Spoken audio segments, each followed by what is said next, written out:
Assalamu alaikum dear students. Today our topic is how to write a narrative essay. Narrative essay is a story about your experience, either imaginary or real. It can also tell a story of somebody's life. A good narrative essay tells the specific stories.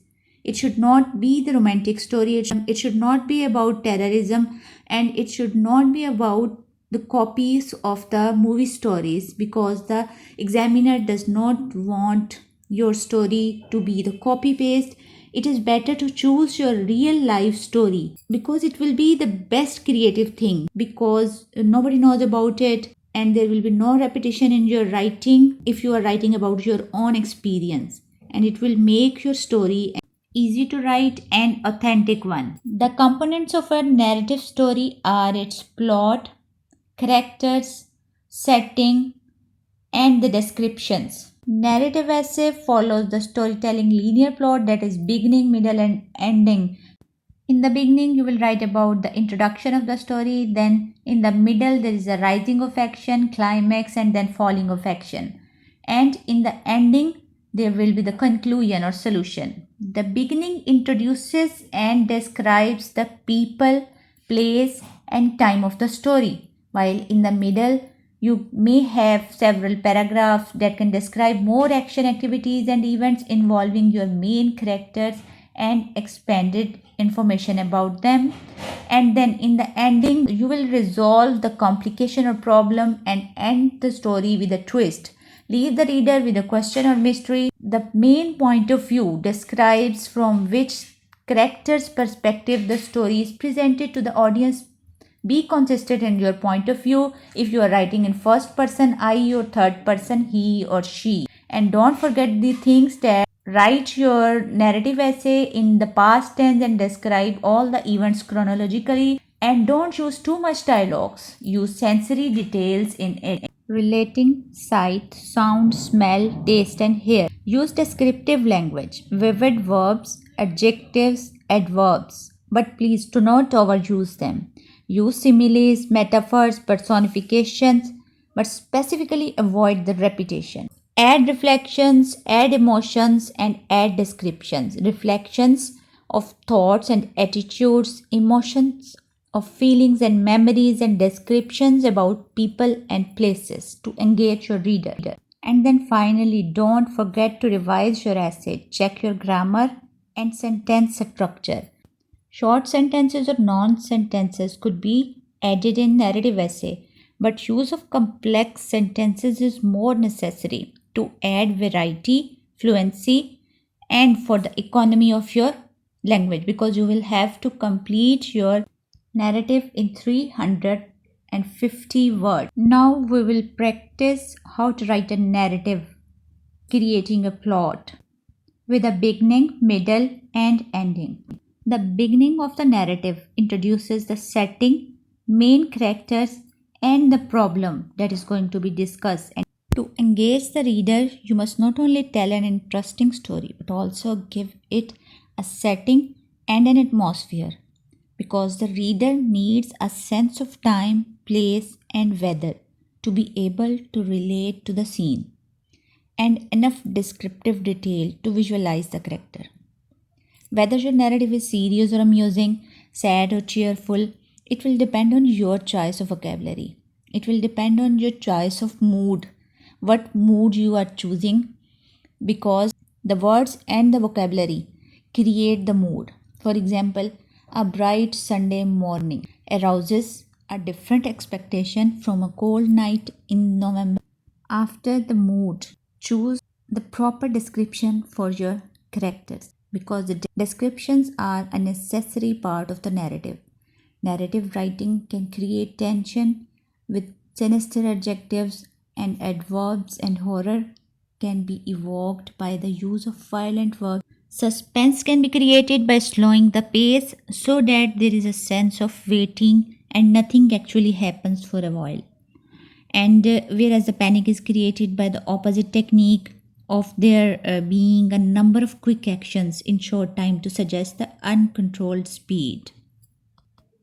Paragraph breaks, sentence length, and punctuation all affect the rhythm and tension of a piece of writing. So, unconvincing descriptions may spoil the stories. In the middle of the narrative, add at least two attempts by the main character to solve the problem in chronological order of events. You can plan dialogues, actions, and different kinds of techniques to use in your narrative to enhance the effect of your narrative. For example, you can use the technique of cliffhanger. In cliffhanger, you start the story with suspense and then connect it with the past. And then there is another technique of flashback. This technique tells you what happened at an earlier time, and the rest of the story is a flashback to the events. There is another technique of foreshadowing in which you can hint at the events which will take place in the future. For example, you can write, little did she know how her life would have changed by the time it set. You can also add a plot twist that is an unexpected and dramatic change in the outcome of the plot. So, before you begin writing a narrative, think carefully about how you want to end it. One or two events and two or three characters are sufficient for a short story, and the time period covered is usually only a few days or even hours. It is not possible to effectively fit more into the time and space available under timed conditions. Third attempt to solve the problem may end your story. While planning your narrative, make sure that your plan pays attention to the opening and ending and contains at least 6 paragraphs. So they would be developed into at least 350 words. Indicate the time frame of the narrative where dialogue and descriptions will be included and where the story's climax will also occur. This was all about your task. And now, if we talk about your language of the narrative, you can add short sentences or non sentences or dialogues in your narrative, but especially at the beginning or ending or at the climactic moment. Remember that the complex sentences are the best way of expressing yourself with variety, fluency, and economy. Avoid beginning every sentence with its subject or using and or then, because these are the monotonous and unnecessary chronological connectives. So make a list of a variety of chronological connectives. Now for your practice. Write about a time when you had to think fast to solve a problem.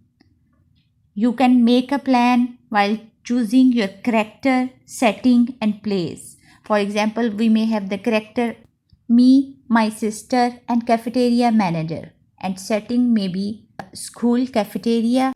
And the problem may be that we are trying to make the spaghetti for the school, but there is no ingredients. Then in the middle, we make two attempts. We try to find the ingredient, but all we find in the cafeteria is just bread and some tomato sauces. Taking care of chronological events, we will make the second attempt, and in the second attempt, we try to make peanut butter and jelly, but we fail in this attempt as well because schools aren't allowed to serve it because of some kind of allergies. This is the climax of our story, and now we will move towards the resolution and we will solve the problem because we will use the bread, tomato sauce, and cheese to make some personal pizzas because everyone loves to eat pizzas. So the plot is final now. Now we will develop our narrative while using different kinds of techniques. For example, in the beginning, we can start the narrative with action, dialogue, setting, and description. Action may be I burst into the class and ran to my desk. This was the day I was making lunch for the school. And the dialogue you can use have a wonderful day at Lakewood Elementary School. Our principal sang as he signed off on the morning announcements. Setting Everyone stopped talking as soon as I walked into the classroom. Description of sound. Crash. The door to the classroom flew open as I burst into the room.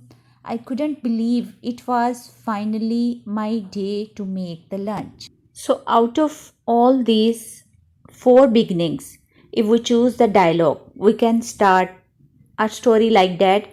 Have a wonderful day at Lakewood Elementary, our principal sang as he signed off on the morning announcements. And a wonderful lunch, I added, reminding my classmates that today my sister and I would be fixing their lunch because we had won the Chefs for a Day contest. But when we walked into the cafeteria to begin making our famous own family spaghetti, the cafeteria manager stopped us. The truck that usually delivers our supplies did not arrive today, she explained. What? I moaned. And my determined sister placed her hands on her hips, stuck out her chin, and insisted it's her duty to make lunch and we are going to do it. Libby, how can we fix lunch without the ingredients we ordered? I asked, what can we make? Now, focused at, we have introduced the setting, that is Lakewood Elementary, character, that is me and my sister, and the problem that the truck of supplies is not arrived. Now we move towards the middle, that is two attempts to resolve the problem. One is that we try to find the ingredients, but all we find is bread and tomato sauce only. In the middle, you will add the transition. Then it hit me. I have got it. Then idea. How are you going to try to solve the problem? And then events, actions. What actions take place? You can add any of the three actions that you performed. Then failure. Why doesn't this idea work? And then emotion. You will add the emotions.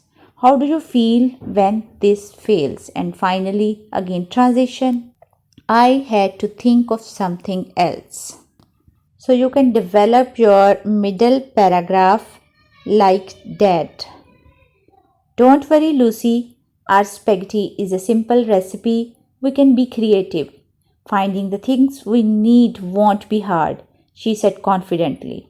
So while Libby searched for tomato sauce, she sent me to the pantry to find the spaghetti and Italian bread. I ran to the pantry, shoved the sliding doors, and scanned the wall of cans and brown boxes in front of me. This is the kind of description. I couldn't find spaghetti, but I grabbed all the plain white bread I could carry and trudged back to the kitchen. How many boxes of spaghetti did you find? Libby asked. None, I replied. Well, there is not enough tomato sauce here for spaghetti. Anyway, she moaned.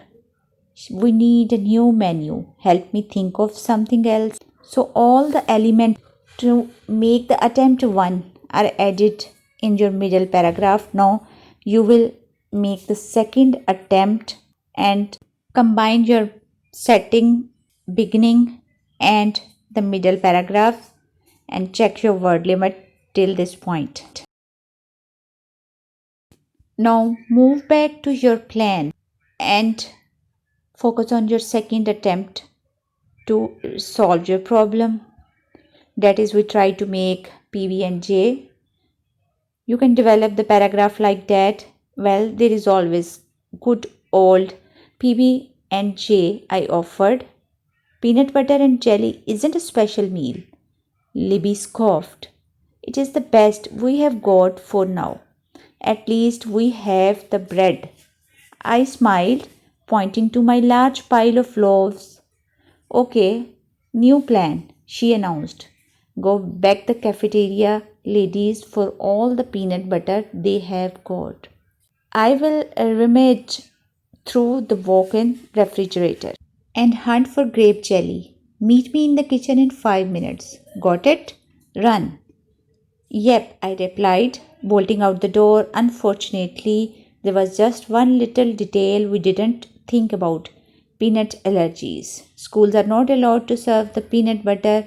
When the cafeteria lady reminded me, I fizzled like a day old balloon. It is a simile added here. What now? I wondered sadly as I ran to tell Libby the bad news.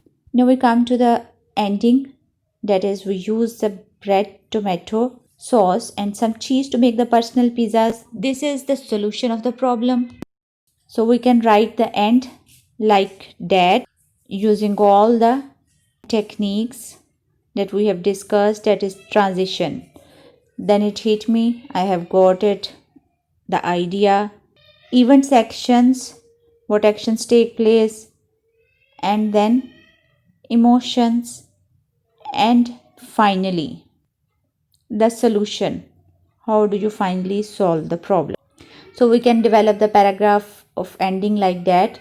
Don't look so glum, says Libby grinned. I overheard the conversation and have already thought of a new and better idea. We are going to make everyday's favorite. We are going to make everybody's favorite pizza. We have bread, we have tomato sauce, and we have grated mozzarella cheese. I could feel my frown flip into a giant crane. You are the best, Libs. I know. Just watch the master chef at work, she winked, grabbing a slice of bread, slapping it down and flattening it with a rolling pin. Then she loaded up the small flat square with tomato sauce, topped it with grated cheese, and popped it in the oven. I caught on quickly, and soon we are turning our hundreds. Bon appetit, we shouted to our classmates as they filed through the lunch line. Please enjoy our famous Oven family personal size pizzas. So here is the ending. Now combine the beginning and your middle attempt 1, middle attempt 2, and then finally your ending. You will find enough words for your narrative.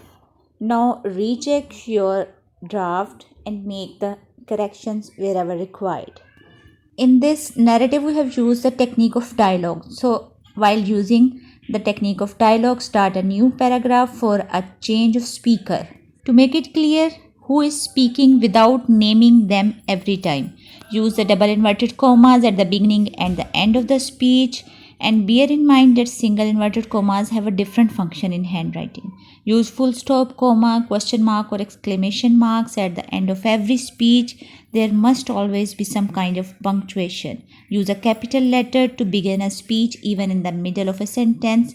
Thoughts are represented within the speech marks as if they were spoken aloud. While using the dialogue technique, don't forget to add your narration, because the dialogues also become ineffective if you so much that your writing becomes a play script with no intervening narration. If used appropriately, speech can help to convey the character's personalities. So the dialogues can also be used effectively at the beginning or ending of your narrative to engage the interest of the reader. Hopefully now you can write a good narrative at home.